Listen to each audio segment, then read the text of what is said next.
বছরের শেষ ভাগে একের পর এক ট্রফি জিতলেন। নতুন বছরটাও ভিনিসিয়াস শুরু করলেন ট্রফি জয় করে। আরো এক ব্যক্তিগত শিরোপা জয় করলেন এই ব্রাজিলিয়ান উইঙ্গার।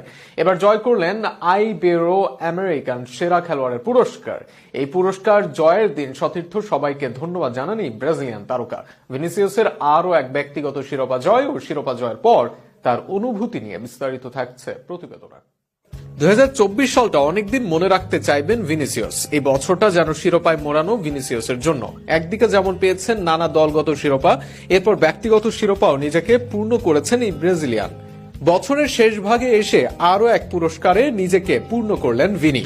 এর আগে ফিফা আয়োজিত ফিফা দ্য বেস্ট অ্যাওয়ার্ড জিতেছেন। এরপর গ্লোব সকার অ্যাওয়ার্ডেও হয়েছেন 2024 সালের সেরা খেলোয়াড়। এবার ভিনিসিয়াস আরো এক অ্যাওয়ার্ডে হলেন বছরের সেরা খেলোয়াড়। তাকে 2024 সালে আইবেরো আমেরিকান পুরস্কার দেওয়া হয় ইএফই এর পক্ষ থেকে। ইএফই মাদ্রিদের ভালদেবেবাস নামক এক স্পোর্টস সিটিতে প্রদান করা হয়, আর সেখানে ইএফই এর প্রধান মিগুয়েল অ্যাঞ্জেল অলিভার এই পুরস্কার প্রদান করে থাকেন। এছাড়াও এই পুরস্কারে উপস্থিত ছিলেন ব্রাজিলের কিংবদন্তি খেলোয়াড় রবার্তো কার্লোস। এর আগে রবার্তো কার্লোস নিজেই পুরস্কার গ্রহণ করেন। ইএফই পুরস্কার পেয়ে এবার নিজের আনন্দের কথা প্রকাশ করেন ভিনিসিয়াস জুনিয়র। সেখানে নিজের সতীর্থদের ধন্যবাদ জানান তিনি। এছাড়াও তিনি এখানেই শেষ করতে চান না, আগামী দিনে আরো বেশি পুরস্কার জয় করতে চান ভিনি। ভিনির মতো এই অ্যাওয়ার্ড তার এই মৌসুমের গুরুত্বপূর্ণ বহন করেছে। অ্যাওয়ার্ড পাওয়ার পর ভিনি বলেন, আমি এই পুরস্কার পেয়ে খুবই আনন্দিত বোধ করছি।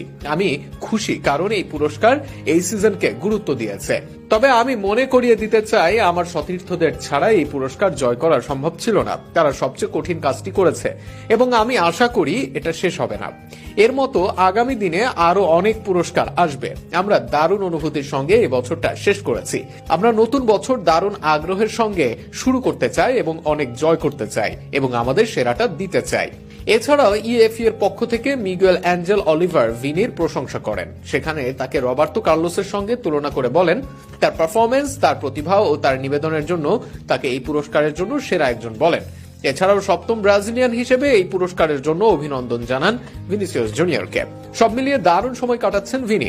আগামী দিনে ভিনি এমন পারফরমেন্স অব্যাহত রাখুক, জয় করুন আরো অনেক পুরস্কার, এমনটাই চাওয়া সেলেসাও ভক্তদের।